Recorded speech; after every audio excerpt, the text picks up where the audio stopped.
Dr. Kassouf, his bio is very long. I'm not going through the whole thing, but just let me give you some highlights. He did a research fellowship in urologic oncology at MD Anderson Cancer Center in Houston, came back to McGill, and has been on the faculty of the McGill University Health Center since 2006. His clinical practice focuses on all aspects of urologic oncology, including bladder, prostate, renal, and testes cancer, whereas his research focuses on bladder cancer.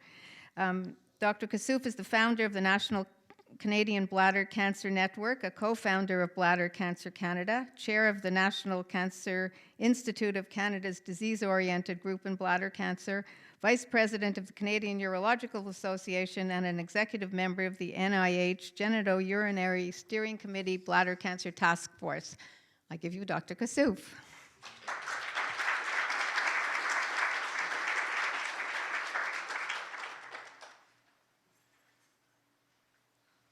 Thank you, Dale.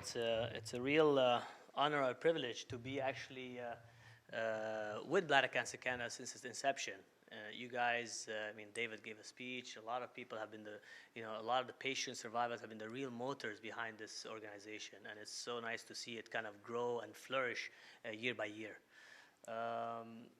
What I'm going to do is, there has been a bit of a change in the schedule, so I'm going to give a little introduction to the disease itself. Then Dr. Saad will talk about non-muscle invasive, or what we call superficial bladder cancer.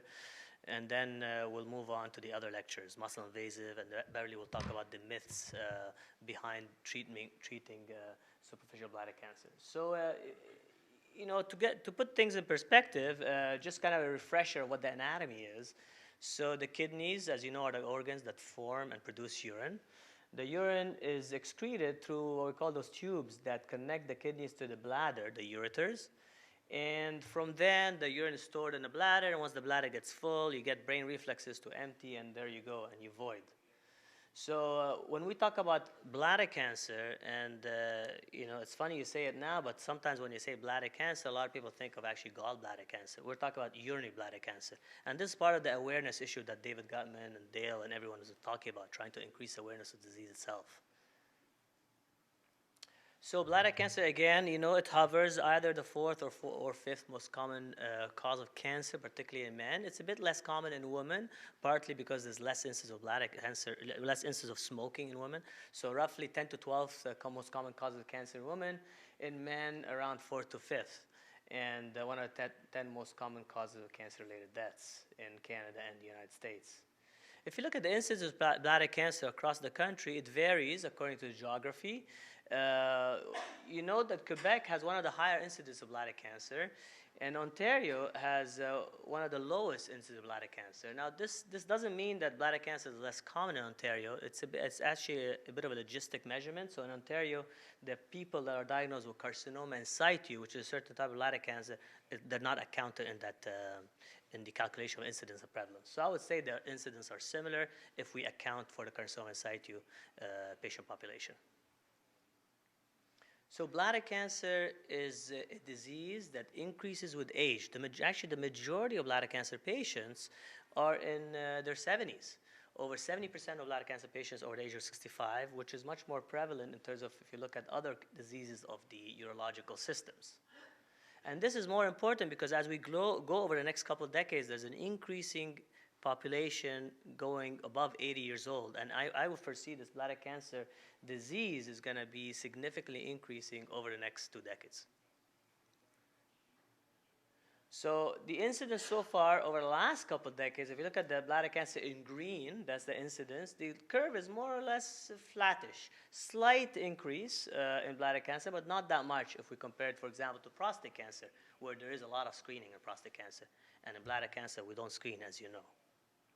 But we do know is once the cancer becomes non-localized, meaning that it's penetrated and spread outside the bladder, then the survival is significantly reduced.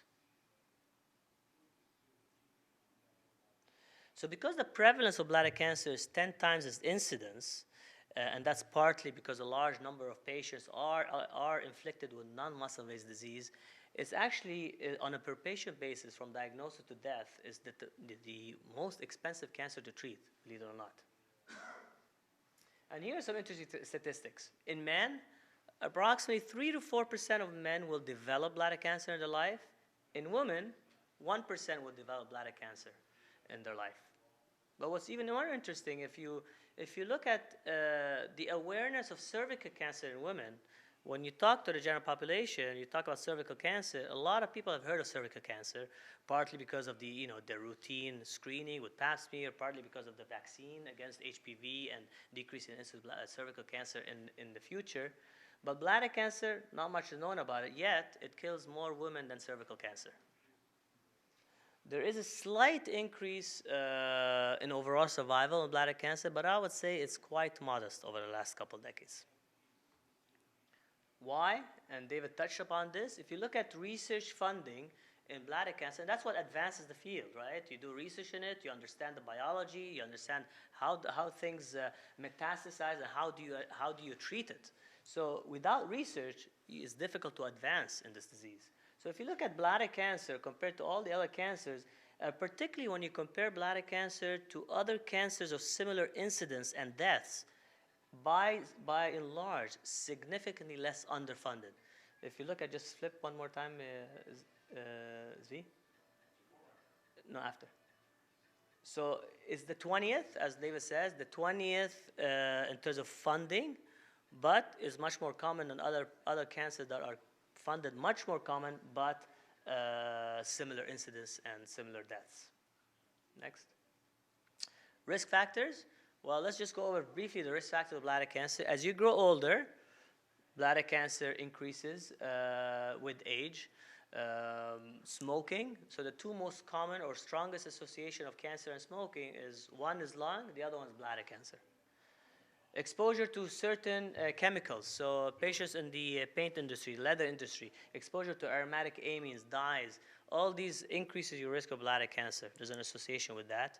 And certain areas where there's high amount of arsenic in the water.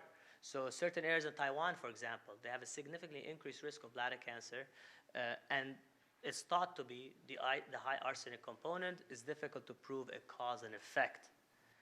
Patients with breast cancer being treated with chemotherapy such as cyclophosphamide, that increases your risk of bladder cancer. And although there's not a strong genetic component, it tends to be familiar, which means that if you have several degree relatives with bladder cancer, you have a slightly increased risk of bladder cancer. And as in any other cancer, if you're diagnosed with bladder cancer, you get treated, your risk of having bladder cancer in the future is increased compared to the general population. Lastly, and what I want to highlight is many patients develop bladder cancer that don't have any risk factors. So symptoms, when we talk about, when we see the ads of David Garman talking about all the yellow lemons and one red one, hematuria, which is blood in the urine, is the most common symptom that patients present with when they're diagnosed with bladder cancer. Now, grant you can present with other symptoms such as burning on urination, frequent urination, urgency when you urinate. But these kind of symptoms overlap with many other what we call benign conditions, not necessarily bladder cancer. Okay.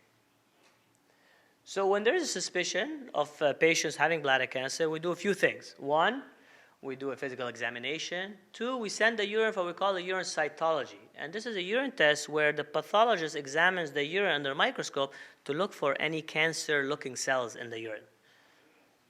Blood test to look at the kidney function, if it's working well.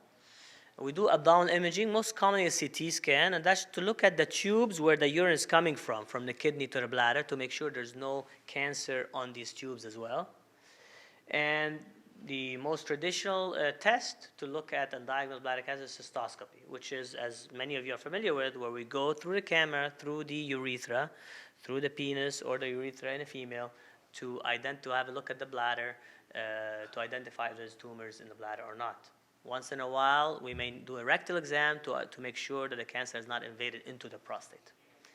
And ultimately, the scrapings that we talk about is really to diagnose what type of cancer, but also how deep is the cancer in the bladder, because the treatment varies tremendously. So before Dr. Saad talks about the superficial or non-muscle invasive bladder cancer, ultimately, a lot of what we do depends on what we call the stage, which is the extent of disease in the bladder. Be it if it's superficial, if it's not invading in the deep muscle of the bladder, versus when it invades in the deep muscle of the bladder, the treatments are very significantly different.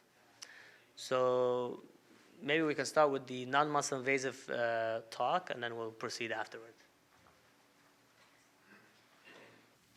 Thanks, Dr. Kassouf.